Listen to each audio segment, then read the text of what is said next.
Mr. Chairman, I appreciate your Senator Murphy. Thank you very much, Mr. Chairman. I, for one, am damn glad we have a president who cares about bringing our hostages home. One of those individuals was a Connecticut resident with a lot of family in my home state. Their life has changed knowing that he is back home, and I'm thankful we have a president who cares about that. I'm proud of this committee for showing a real apolitical demonstration of support for Israel and a equally non-political condemnation of Hamas's unspeakable acts of brutality. I want to thank the chairman and the ranking member for leading us through the last week and a half. And I want to thank you, Secretary Lew, for your continued deep commitment to your country and your commitment to serve. I want to come back to this question of sanctions policy during the period of time that we were administering the JCPOA and just make sure that I have it right.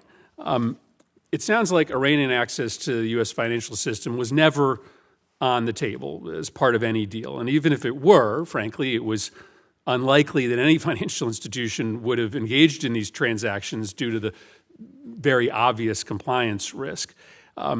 Iran was pretty upset about that, and I'll just enter into the record, if I could, 3 articles from this period of time entitled Iran, U.S. at Odds Over Nuclear Sanctions Relief, Rouhani claims the U.S. is violating its commitments under the nuclear deal, Iran warns enduring sanctions threaten the nuclear deal. Without objection, be part of the record. So my understanding is that U.S. banks never facilitated transactions over compliance fears, and that the Iranians found this deeply frustrating and, in fact, threatened to pull out of their side of the agreement because they felt that we were being too tough in administering and holding to non-nuclear sanctions. Is that an accurate description? It's certainly my recollection. Second, I want to talk to you about what's happening in the West Bank today.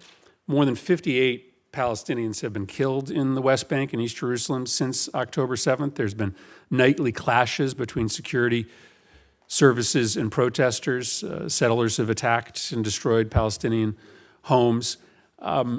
Obviously, our greatest priority is holding Hamas accountable, but a close second is making sure that this crisis doesn't spread.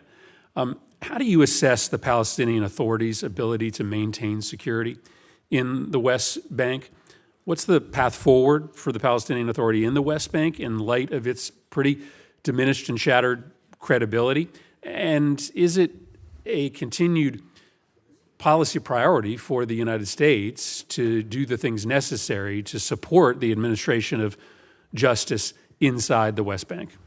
Senator, I have believed for a long time that if there's going to be any hope of a two-state solution, one of the foundations of any stable entity is the ability to have a legal system and a security system in place.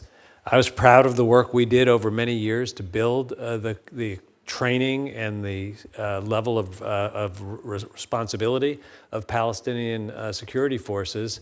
And my understanding is that that is resumed and that there's bipartisan support for that activity. It's really hard.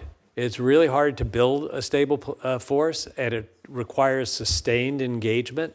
And if I'm confirmed as ambassador, building those institutions is something that I will pay a great deal of attention to, because I don't think you can have security and stability without a security force. Well, and I think it will be part of the work of this committee and this Congress in the coming days as we try to put in place the prophylactic measures to stop the spread of this conflict, to make sure that we're supporting the administration of the rule of law in Gaza, in the West Bank. Finally, I just want to ask you about a breakthrough agreement that got very little attention in the press, not as much as it should have, and this was the agreement between Israel and Lebanon on maritime rights. Obviously, our top priority now is preventing Hezbollah from opening up another front.